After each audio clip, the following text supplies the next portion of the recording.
Hello,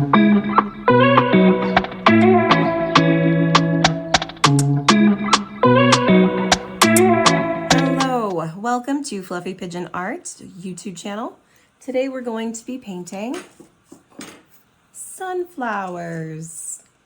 'Tis the season where I live. Lots and lots of sunflowers in my neighborhood. I live in the Western Hemisphere, the Northern Hemisphere, and we have fall making its way into our community. So we have lots of sunflower fields, and it's just been lovely to experience. But I want to take the opportunity to show you how different brushes create sunflowers. Today we're going to be using Wei, her palette, for our work today. You can see over here I have swatched some of the colors in this tin that I'm going to be using today. I have her palette, this cute little moon palette. And then my brush that I'm going to be using today is going to be a oval petal brush by King Art, size 8. And in the future, I will be posting a few more of these sunflower videos, but with different types of brushes, because brushes do make the difference. So this is a round brush where it's just got the tip and the round body on it. And then I also have some filbert brushes, which have the super rounded top. And then also one of King Art's famous brushes, the tri-wedge brush. I will also try and have a video up for making sunflowers with these. And then at some point, you will also see a dagger brush sunflower. I think the oval petal and the dagger, this is the oval petal, are my favorite ones to make with the sunflower, or make a sunflower with. So we'll start you off today on this one, and then we'll see where we go. All right, so what we're gonna do is we're gonna start with the center. I'm going to pick this golden rust color for my center. So I'm gonna start there. This golden rust is a mixture of what I would call brown and yellow. So I'm just gonna make a simple circle. I find that anytime I paint a sunflower, I never make the same sunflower twice. There's always something a little different about it. This can be pretty light. You can make it dark if you want right away, but I like adding detail to it later on. I'm going to add a little bit, some of you may find this strange, but add a little bit of indigo in the center. Now, there's kind of this rule when it comes to oranges and browns, that oranges and browns create these lovely, oranges and blues make these lovely brown color because of color theory. So I'm gonna make sure that I have kind of this indented center. I'm gonna make sure the outside here is a little bit pronunciated, just because that's how I like it. I like the shadow that you can kind of imagine being there. And your circle at the center does not have to be a perfect circle. I saw some lovely sunflowers this weekend that were wonky as wonderfulness. I don't even know what I just said. Wonky as wonderfulness. Okay. Anyway, they're super wonky and they're super wonderful.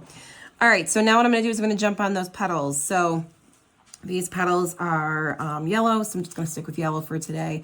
I'm going to do this yellow oxide for today. I'm going to start off with a fairly transparent or see-through yellow.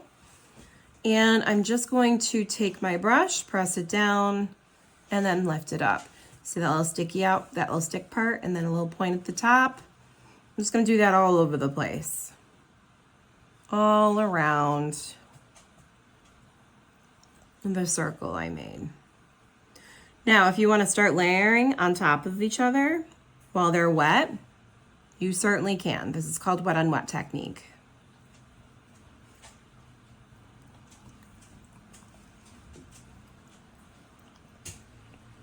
Not all the petals have to be perfect in width. Some of them are side shots, so feel free to use the side of your brush. I encourage you to do that. So this is a pretty light petal right now. So what I'm gonna do is I'm gonna grab more of that pigment, add it to my palette. Woo, that's super dark. And I'm gonna take that, oh, that is not even the one I wanted. Hold on. I'm actually gonna grab the wrong one.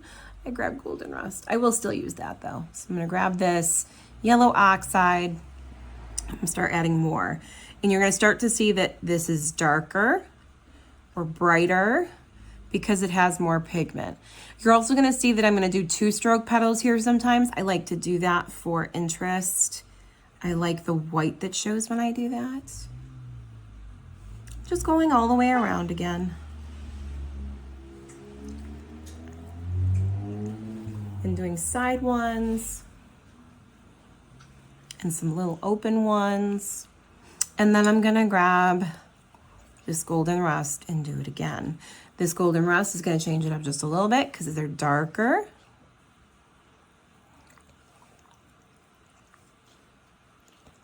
This is more of a vintagey sunflower because of the color palettes that I'm using, but you can make this as bright or as vibrant as you'd like. Now what I'm gonna do is I'm gonna go back into that center and I'm just gonna add a little bit more pigment. I'm gonna start with the rust. I'm gonna grab some of that indigo. I'm gonna mix it up and darken it just a little bit more. You see what's going on there? You see that darkening? Very cool, huh? So I'm gonna darken this outside up a little bit more. And then I'm gonna take and I'm gonna start making these little teeny tiny lines all around the edge of the circle. Now, if your circle is really wet, it's just gonna take these lines and suck them in and make it blobby and you won't see them. If your circle is not super wet, then you should be able to do this just fine. Damp is good, dry is good, too wet, puddles are not good. All right, I'm gonna do this again. I'm gonna keep going around. All the way around. And you can do this as much as you like. Notice I'm not dipping my brush into the palette every time. You don't need to do that. If you've got a good brush, you can keep the pigment on here for a pretty good amount of time. Unless you're doing like background scenes or something. And then you should start to see, look at all that little detail in there now. Now I might have to go back there and add more just to make it a little darker, but that's okay. All right, so now I'm gonna make the stem and petals. I think I want this to be, I think I want it to be a little darker. This is deep sea green or in a mixture. Oh no, this is more forest green and a little bit of deep sea green. I'm gonna start here because I would think I would like my stem and petals to be a little bit more blue. The stems on sunflowers are generally pretty thick. Oh my gosh. I'm gonna put a petal there. I'm just gonna ignore it. This is totally normal. I totally make mistakes all the time. And you can see I'm moving my brush pretty fast and it's just bound to happen, right? Even when you're being as delicate as you can possibly be. So this is gonna be a section. We'll say that this is a section for a leaf, and then maybe we'll have one popping out from underneath. I'm gonna grab some forest green. Now your color palette can be anything you like. Do not feel like you are under some obligation to use the color palette that the artist you're following is using. They will be the first to tell you. You got green? That's great. Another one here. What I like I said before, what I like about this palette, is that what I wanted? I think so. Is I like that it gives me the opportunity to do big strokes and little strokes. I like that. And then we're gonna grab a little bit more, and then this time I wanna be careful because I wanna think about where is the best composition gonna be for this. So while I'm thinking, I'm just gonna add some more pigment to the leaves to just give them some oomph. Maybe I don't add any more leaves.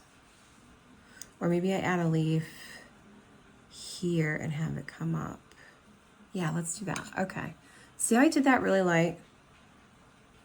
I was thinking about it, and I can always go back and take it out because I did it so light. I'm gonna play with this though because I wanna make sure it doesn't look too weird because it's over the stem, right? So like that, and then bring it in. And then under the stem, you do kind of want that shadow. So let's see what I can do here. We're gonna mix up a little bit of this. We're gonna add some shadow if we can. I might need to let this dry a little bit, but I'm so impatient, guys, I should tell you. Which I teach my students all the time, the value of patience, and that you don't have to get it right away. But, you know, we adults love to preach what we don't ourselves practice. Right? Okay. All right, see all these little blue doodlies in there? That's me playing with shadow around the leaves that are already on here. Because this is pretty dark, but I still want it to look like there's a stem underneath it.